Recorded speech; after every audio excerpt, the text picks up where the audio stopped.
Thank you very much, Sylvain, and thanks to the last two panels of speakers. I think this has been a very interesting day altogether. I hope you've all enjoyed it. So I won't be long. I know that it's been quite a long day, and we have some closing remarks waiting for us. So I will just end by saying thank you on behalf of the IDMC team. A lot of work went into the preparations for today. I'd like to thank my team for a fantastic report, a fantastic conference. I'd like to thank all the speakers who came to join us today, all the participants, both those of you who are here in the room with us and all of those who joined online. I think we've heard in these last two panels a lot of promising initiatives that are out there. We heard about programs, operational programs on the ground. We heard about policy initiatives, and now we've just heard in this last panel about all the innovation that is happening when it comes to evidence generation and information gathering and data analysis. So there is no question about the fact that there is a huge amount of interest out there on this topic, a huge amount of interest in finding solutions to the phenomenon of disaster and climate-related displacement, and at getting better at preventing and anticipating future flows.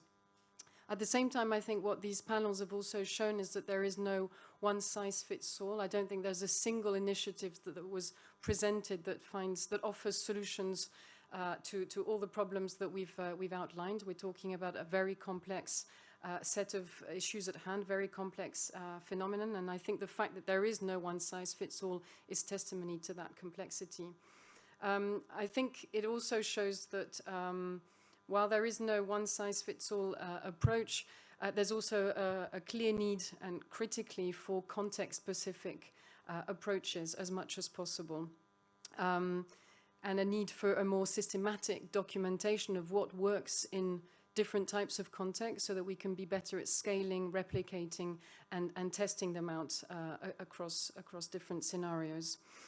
So again, I think what this has shown is that there's a clear need and renewed importance for knowledge management, learning, and peer-to-peer learning in particular. Now, importantly, and I'm going to end on that, referring back to what was discussed in this morning's panel, I think we must also be careful, and I think IDMC can be guilty of that oftentimes, but we have to all be careful not to overestimate too much the role of knowledge and data in driving action and in driving concrete changes on the ground. The panel this morning, which was discussing it from a more political perspective, acknowledged that actually what is missing right now, yes, there are gaps in data, there are always going to be gaps in knowledge, but ultimately we are talking more about a shift that needs to happen when it comes to the incentive structure for action, in the rewards, the political rewards that are involved, the political will that needs to also change, and of course shifts in financing. And I think it was very important and interesting to hear all of our speakers recognize that there is, as of today, far too little investment in prevention, and the reason being mostly political. And yet we all agree that prevention is the key. So I'm not coming with a solution, and I don't want to end on a negative note. So I'm going to now give the floor to Mr. Anare Leweniqila, who's the Deputy Permanent Representative of the Government of Fiji here in Geneva, representing, of course, one of the key end users of all of this data and all this information, representing a country that is highly exposed and vulnerable to climate risks and to disaster-related displacement. We talked about even this being an existential threat in his region. So I'm going to hand over to Anare to put it in far better terms than I can do, and to tell us what all of this means from your perspective. So thank you, Anare, for being with us. And you have the final word. Thank you, Alexandra. Distinguished colleagues, it gives me a great pleasure just to say a few words in relation to the discussion, the rich discussions that we have been having here today.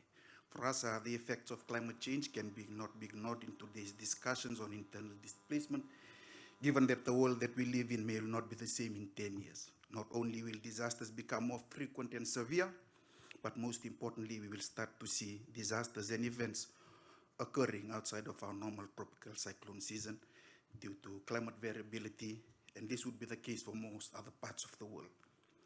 In terms of the discussions on the climate change, this is relevant for us as a small island developing states. While we are talking about increased frequency of disaster events, one of the things that we are now facing in the Pacific is water and food security.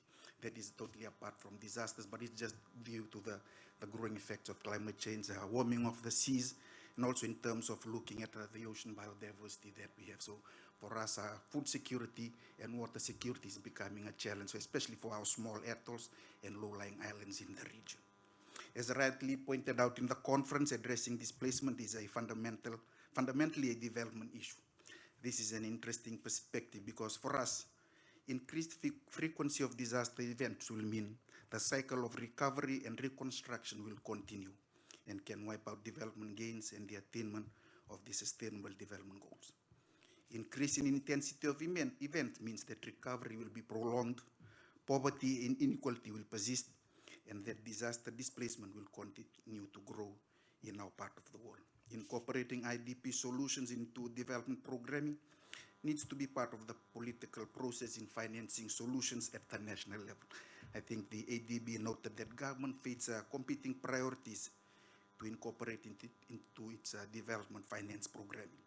And this is where some of the discussions that we have had today is on whether we have to make a choice on prevention or other development. There's a saying for us whether we want to be reactive or we want to be proactive. So in the region, we are looking at being proactive rather than be reactive in terms of our financing.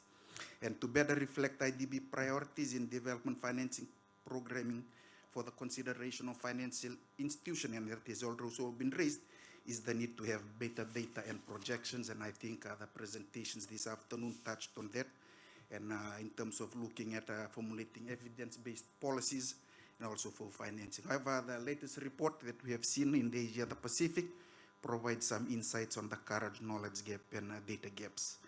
But when we look at the narrative, when we go to those discussions in the UNFCCC and the Sendai framework, this word on data knowledge, data gaps, all are coming out from these discussions in terms of looking at where we stand. So we are looking at strengthening partnerships with the UNFCCC, UNDRR, and other agencies like IOM, UNHCR. That mine data in these areas is critical to assist countries where there is limited capacity in collecting quality and quantifiable data.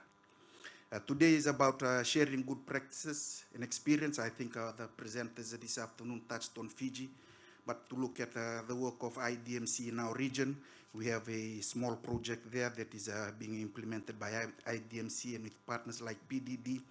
It's at helping governments in the Pacific on collecting data sets.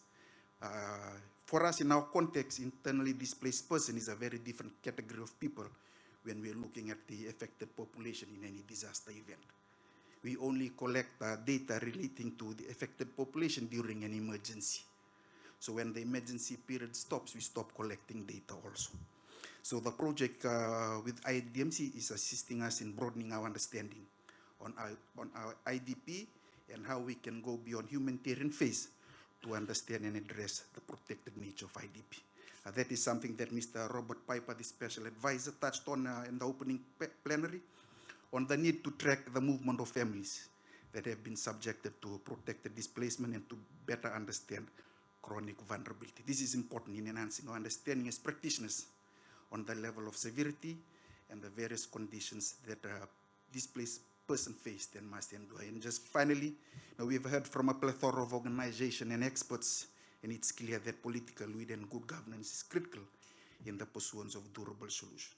We must try and come together to address and overcome the complex political situations and financing challenges that we are facing today if we are to address tomorrow's growing internally displaced persons around the world. Thank you very much.